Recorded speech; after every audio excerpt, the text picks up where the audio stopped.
لا شريك له ونشهد أن سيدنا ومولانا محمدا عبده ورسوله صلى الله عليه وعلى آله وأصحابه وبارك وسلم تسليما كثيرا كثيرا أما بعد فأعوذ بالله من الشيطان الرجيم بسم الله الرحمن الرحيم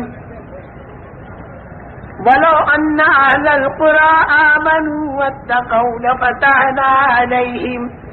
بركات من السماء والأرض وقال الله تعالى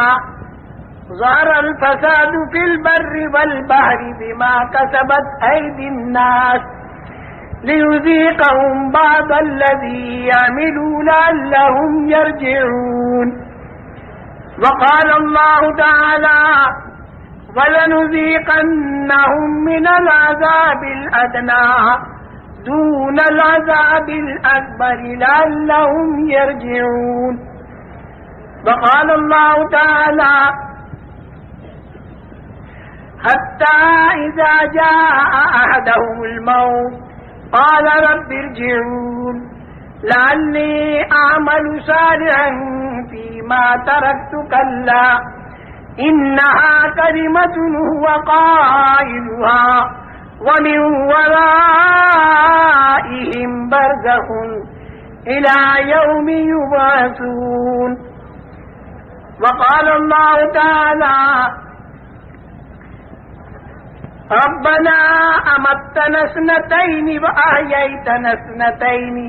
فاعترفنا بذنوبنا فهل إلى خروج من سبيل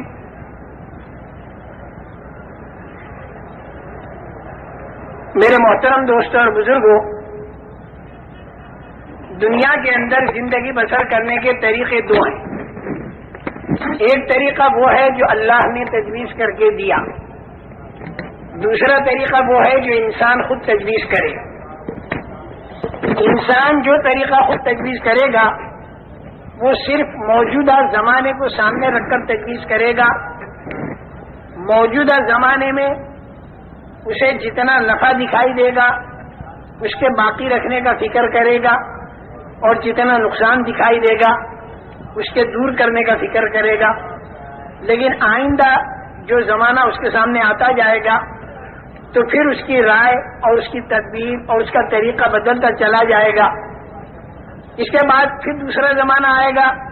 تو پھر رائے اور طریقہ اس کا بدلتا چلا جائے گا، یہاں تک کہ آدمی کی موت آ جاوے۔ تو موت آنے کے بعد حالات ختم نہیں ہوتے، بلکہ حالات کا انتظام کرنے کا کی جو طاقت تھی وہ ختم ہو جاتی۔ عام طور سے یہ سمجھا جاتا ہے کہ موت آئی تو حالات ختم ہو گئے، خوشحال آدمی کی خوشحالی ختم ہو گئی اور بدحال آدمی کی بدحالی ختم ہو گئی، جو بیمار تھا اس کی بیماری ختم ہو گئی، جو بھوکا پیاسا تھا بھوک پیاس اس کی ختم ہو گئی، جو خوب کھاتا پیتا تھا تو خوب کھانا پینا ختم ہو گیا، عزت والے کی عزت ختم ہو گئی، ذلت والے کی ذلت ختم ہو گئی۔ اس لیے جب موت آتی ہے تو آدمی کی لاش کو قبر کے اندر دفن کر دیتے ہیں، تھوڑے دنوں کے بعد میں وہ مٹی بن جاتا ہے، آگے کچھ دکھائی نہیں دیتا۔ تو عام ذہن پوری دنیا کا یہ ہے کہ مر گئے تو ختم ہو گئی بات، حالات سارے ختم ہو گئے، جتنے بھی حالات اچھے یا برے ہیں وہ موت تک ہیں۔ لیکن ایسا نہیں ہے۔ ہمارا اور تمہارا پیدا کرنے والا خدا، جس نے اپنی قدرت سے تین تین اندھیریوں میں ماں کے پیٹ کے اندر اس انسان کو بنایا، جبکہ وہاں پر کوئی روشنی بھی نہیں تھی، ماں کا پیٹ تھا،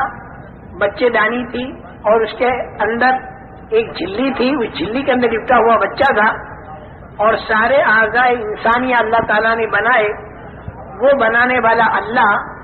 وہ خود یہ بتا رہا ہے کہ موت کے بعد ایک لمبی چوڑی زندگی آنے والی ہے، جو مرنے سے پہلے والے کو دکھائی نہیں دیتی، لیکن وہ یقیناً ایک زندگی آنے والی ہے۔ انسان کے اوپر 4 منزلیں آنے والی، 4 منزلیں ہیں۔ ایک منزل تو ہے ماں کے پیٹ کی، دوسری منزل ہے دنیا کے پیٹ کی، تیسری منزل ہے قبر کے پیٹ کی، اور چوتھی منزل ہے آخرت کی، اور وہ آخری منزل ہے، اس کے بعد پھر کوئی پانچویں منزل نہیں۔ آخرت میں جو مقام اس کے لیے راحت کا یا تکلیف کا طے ہو گیا تو وہ اسی مقام کے اندر رہے گا، اس کے بعد پھر کوئی پانچویں منزل اس کی نہیں ہے۔ یہ بات الگ ہے کہ کوئی ایمان والا اگر اپنی بدعمالیوں کی وجہ سے جہنم میں گیا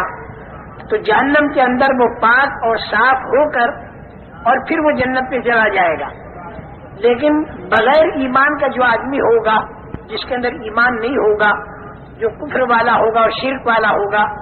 وہ جب جہنم میں جائے گا تو وہ اس کی آخری منزل ہوگی اور اس کے اندر سے وہ نکلے گا نہیں۔ یہ 4 منزلیں ہیں انسان پر۔ ماں کے پیٹ کی منزل میں تو انسان کی ذات بنی، اس کی آنکھ بنی، کان بنے، زبان بنی، ہاتھ پیر بنے، دل دماغ بنا، پھر اندر کی ساری چیزیں بنی۔ ماں کے پیٹ کے اندر تو انسان کی ذات بنی، اور اس میں انسان کو ذرہ برابر اختیار نہیں تھا، لڑکا بننا یا لڑکی بننا، کالا بننا یا گورا بننا، خود انسان کو بننے والے کو بھی اختیار نہیں تھا، اور اس کے ماں باپ کو بھی اس کا اختیار نہیں تھا۔ یہ بالکل ہمارے اختیار سے باہر مسئلہ اللہ جل جلالہ و نوالہ نے اس انسان کو ماں کے پیٹ کے اندر بنایا۔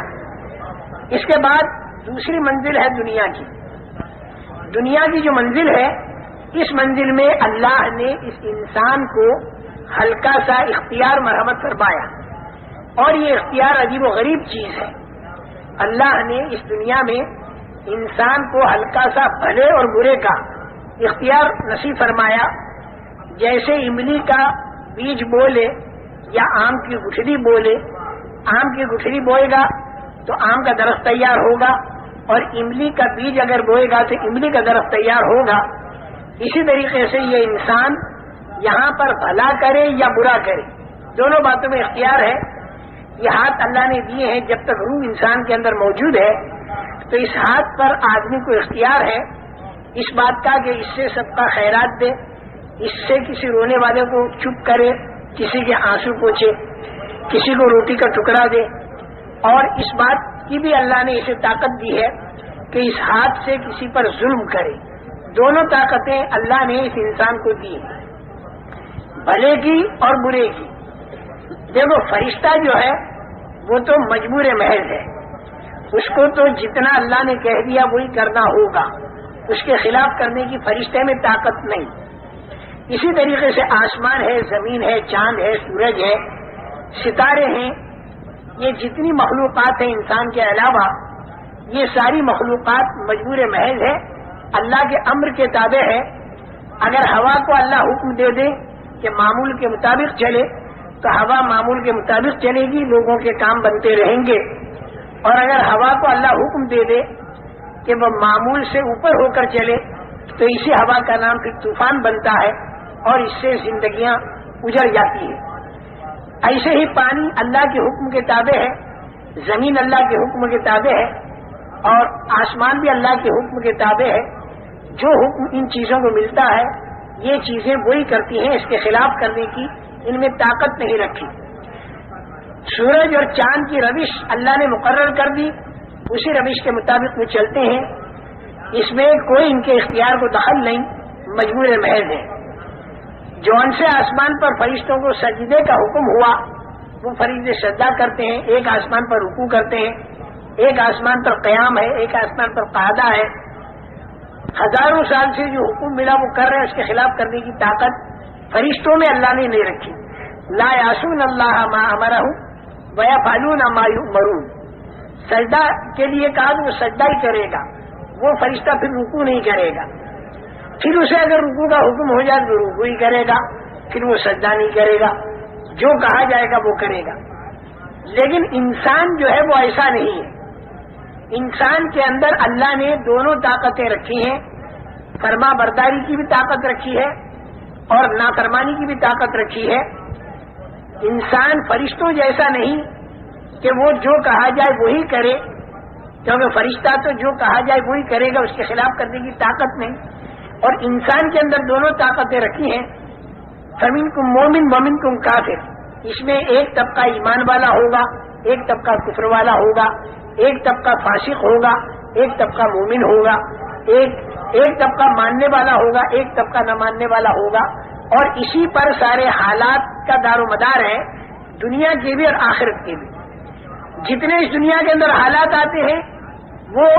حالات کے لانے والے تو ہے اللہ، عزت اور ذلت، کامیابی اور ناکامی، اطمینان اور پریشانی،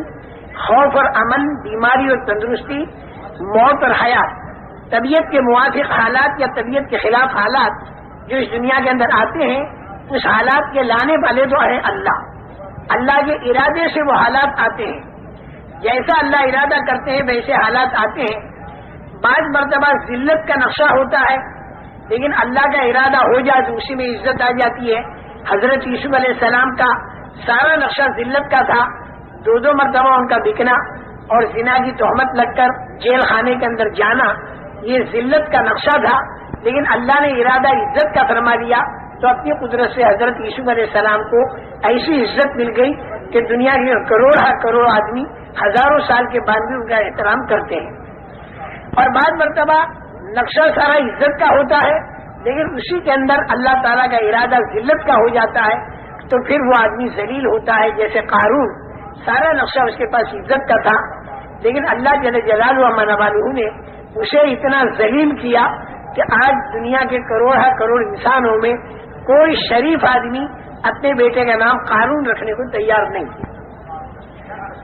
تو میرے محترم دوستو، حالات جو آتے ہیں انسان پر وہ اللہ کی طرف سے آتے ہیں، اللہ ہی حالات کو لاتے ہیں، لیکن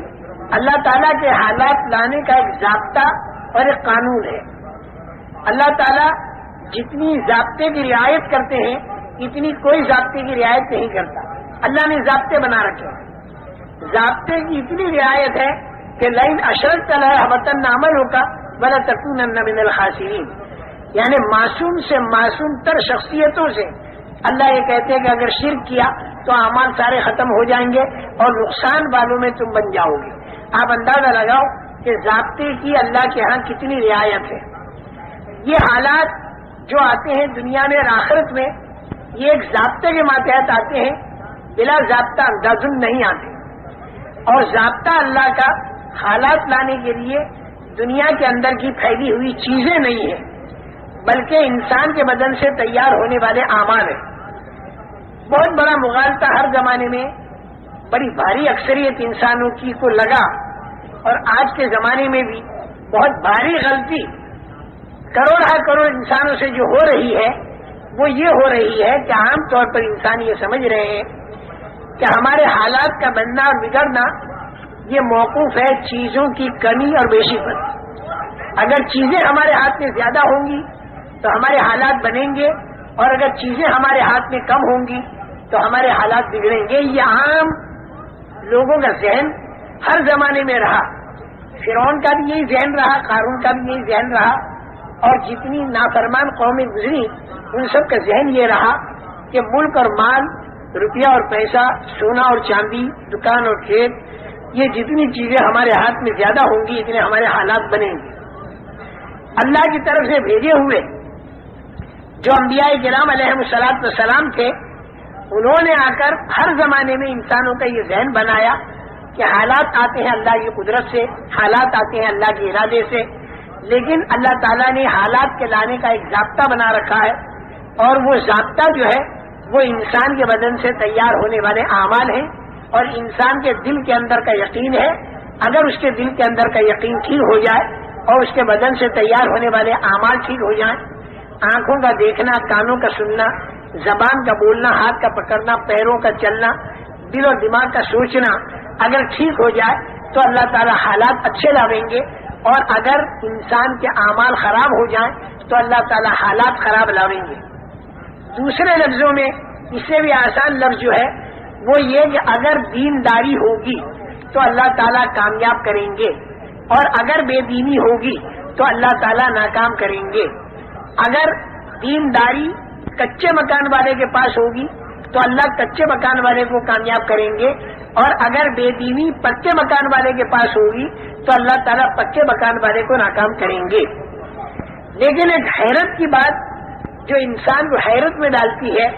ہر زمانے میں اور آج کے دور میں بھی، وہ یہ کہ بہت سے دین والے، بہت سے ایمان والے،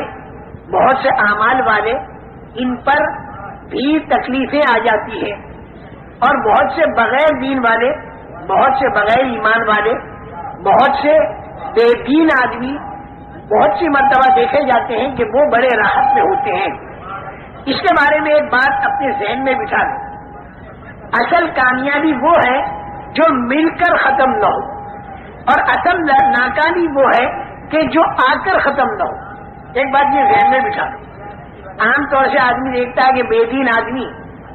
رشوت بھی لیتا ہے، جھوٹ بولتا ہے، دھوکہ دیتا ہے، غبن کرتا ہے، خیانت کرتا ہے، پیسہ اس کے پاس بہت ہے، کھانا کپڑا مکان سواریاں بہت مزے کے اندر ہے، تو آدمی سمجھتا ہے دیکھو بے دین ہے لیکن پھر بھی کامیاب ہے۔ لیکن اللہ تعالیٰ اس کو ناکام کہتے ہیں، کیونکہ یہ جو کامیابی دکھائی دی جا رہی ہے، یہ کامیابی موت پر ختم ہو جائے گی، اور بعض مرتبہ موت سے پہلے ختم ہو جاتی ہے، اور موت کے بعد پھر جو ناکامی شروع ہوگی تو وہ ناکامی بڑی لمبی ناکامی ہوگی، بڑی لمبی۔ اگر آدمی حالت کفر یا شرک میں مرا تو پھر وہ ناکامی ایسی ہوگی جو کبھی ختم نہیں ہوگی، جس کو اللہ تعالیٰ خسران المبین کہتے ہیں۔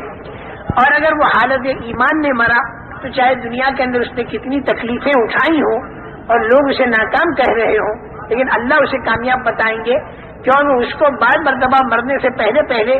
ایسی کامیابی مل جاتی ہے کہ جسے دنیا کے انسان بھی کہتے ہیں واقعی کامیابی ملی، اور بعض مرتبہ دنیا کے پہلے تو آدمی نہیں دیکھ پاتے، لیکن مرنے کے بعد سے جو کامیابی شروع ہوتی ہے تو وہ ایسی کامیابی ہوتی ہے جو کبھی ختم نہیں ہوتی۔ موت پر حالات ختم نہیں ہوتے، بلکہ موت پر حالات بڑھ جاتے ہیں۔ اگر مرنے کے بعد اچھا حال آیا تو وہ اچھا حال بڑھ جائے گا، مرنے کے بعد اگر برا حال آیا تو وہ برا حال بھی بڑھ جائے گا۔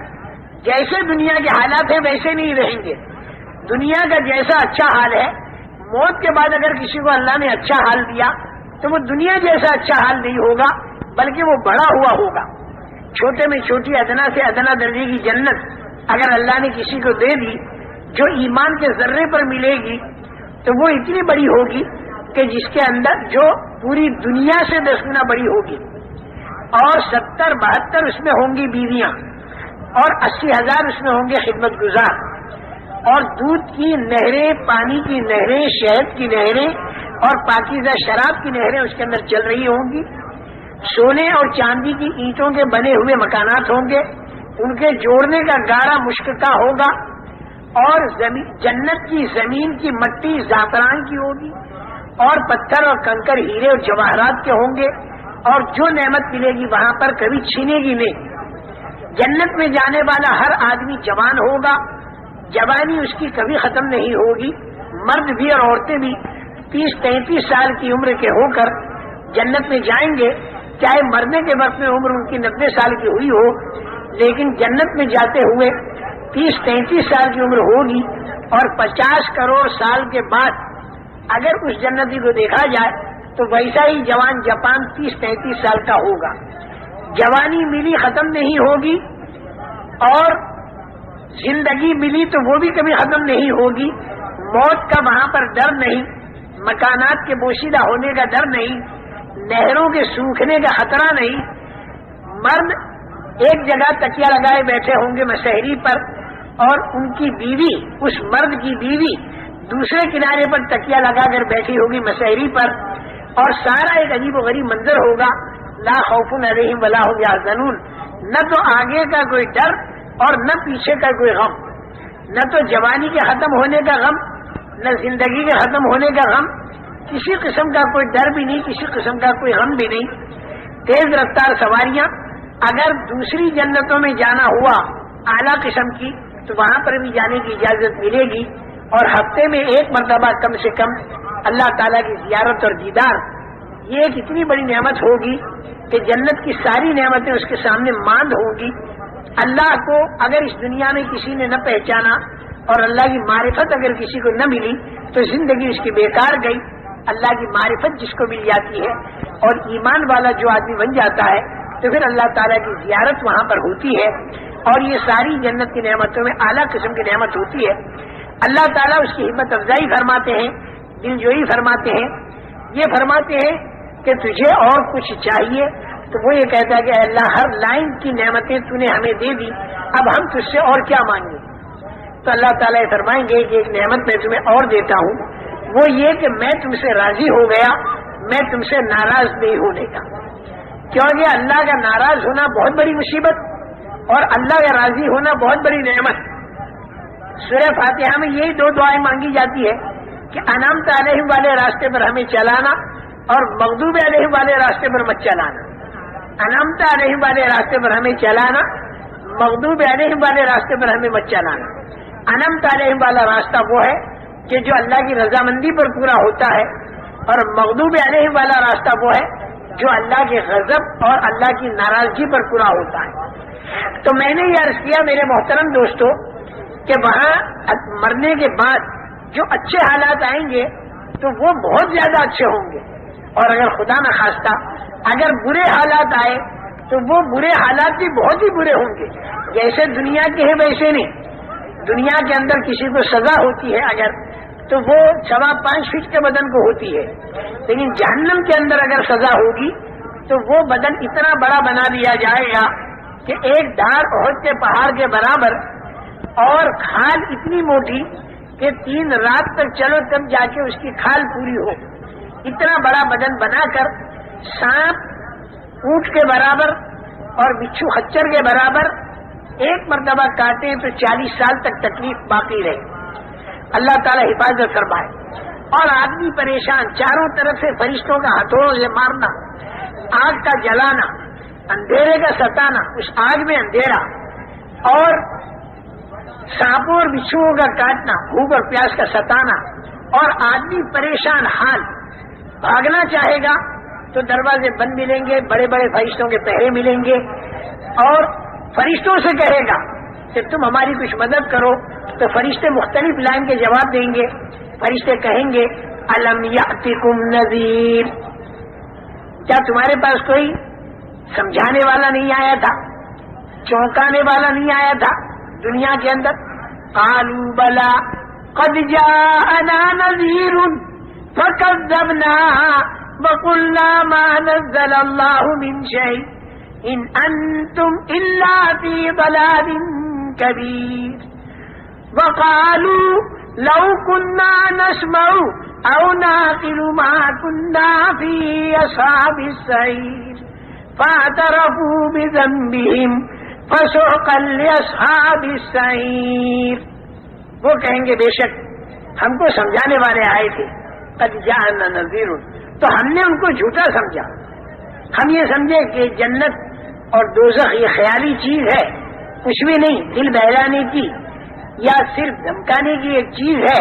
ہم کو یہ نہیں معلوم تھا کہ یہ واقعہ ہوگا اور ایسا ہوگا۔ کاش کہ اس دن اگر ہم مان لیتے اور سن لیتے، سمجھ لیتے، تو آج ہم یہاں پر جہنم کے اندر نہ ہوتے، اپنے گناہوں کا وہ اعتراف اور اقرار کریں گے۔ لیکن یہ اعتراف اقرار کرنا وہاں ان کے کام نہیں آئے گا۔ بہت بڑا داروغہ ہو گئے فرشتہ، اس سے کہیں گے کہ تو اللہ سے یہ دعا کر، بنا دو یا مالک لیقضی علینا ربک قال انکم ماکثون۔ داروغے کا نام ہوگا مالک،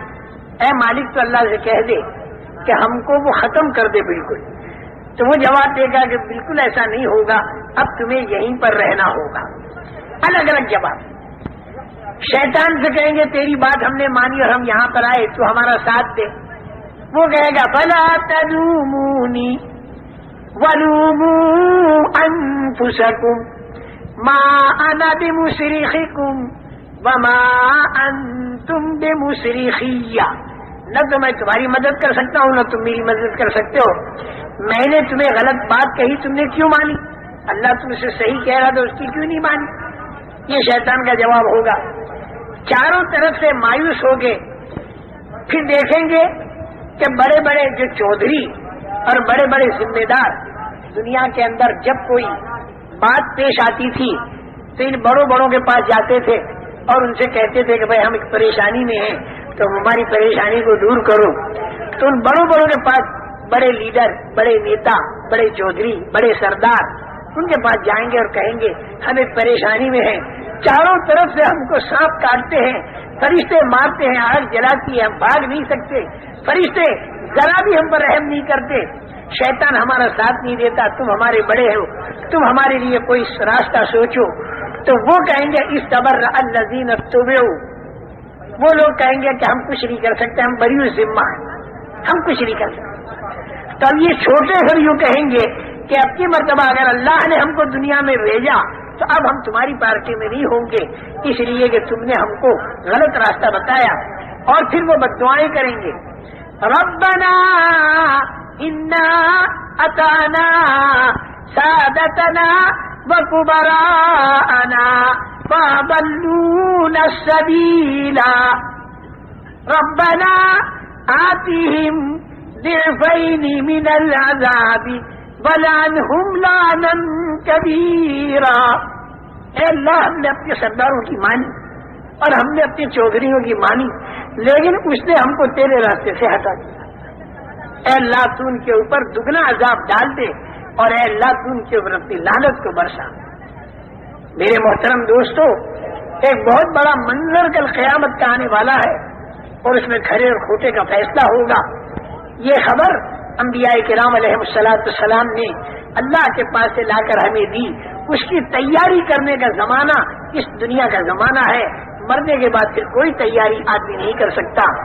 جب آدمی قبر کے اندر چلا گیا تو حالات تو بڑھ گئے، چاہے اچھے ہوں چاہے برے ہوں، لیکن انتظام کی طاقت ختم ہو گئی۔ موت کے معنی کیا ہے؟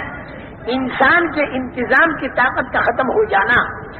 دنیا کے اندر اگر خدا نہ خاصا یہاں سانپ آ جائے تو آدمی ڈنڈے سے مارے گا یا کم سے کم بھاگ جائے گا، آگ لگ جائے پانی سے بجھائے گا، اگر روشنی بند ہو جائے تو آدمی ٹارچ وغیرہ جلائے گا، آدمی کو بھوک لگے جا کر کھانا کھائے گا، آدمی کو پیاس لگے ڈول رسی سے پانی کھینچ کر اور پی لے گا۔ یہاں آدمی کے اوپر اگر کوئی حال آ دے تو اس کے پاس قوت انتظام ہے۔ اور موت کے کیا معنی؟ موت کے یہ معنی کہ آدمی کے اندر سے قوت انتظام ختم۔ قبر کے اندر سانپ تو آیا، ہٹانے کی طاقت ختم، اندھیرا آیا، اجالا لانے کی طاقت ختم، پٹائی ہو رہی، اس سے بچنے کی طاقت ختم۔ اگر 5-10 ڈنڈے رکھ بھی دیں رشتے دار تو دنیا کے ڈنڈوں سے قبر کے سانپ نہیں مرتے، اور دنیا کے پانی سے قبر کی آگ نہیں بجھتی، اور دنیا کی ٹارچ سے قبر کا اندھیرا دور نہیں ہوتا، اور دنیا کی چیزوں سے قبر کے اندر سہولت نہیں ملتی۔ وہاں آدمی جب دیکھے گا کوئی راستہ نہیں تو پھر وہ اللہ سے یوں کہے گا کہ اے میرے اللہ، میرے کو تو واپس لوٹا دے۔ اتنا تو وہ بھی جانے گا کہ قبر میں کچھ کر نہیں سکتا، یہاں پر میں نماز نہیں پڑھ سکتا، اور یہاں پر میں روزہ نہیں رکھ سکتا، تسبیح اور تلاوت نہیں کر سکتا، اے اللہ تو میرے کو دنیا میں واپس بھیج دے۔ کتنی بڑی دولت یہ دنیا کی زندگی تھی جو میرے ہاتھ سے نکل گئی۔ اب میرے کو معلوم ہوا کہ دنیا میں اگر ایک مرتبہ سبحان اللہ کہتا تو جنت میں میرے لیے ایک درخت بنتا، الحمدللہ کہتا تو درخت بنتا، دنیا میں صدقہ خیرات کرتا تو اس کا میرے کو بدلہ ملتا، دنیا میں اللہ کے دین کی دعوت کا کام کرتا،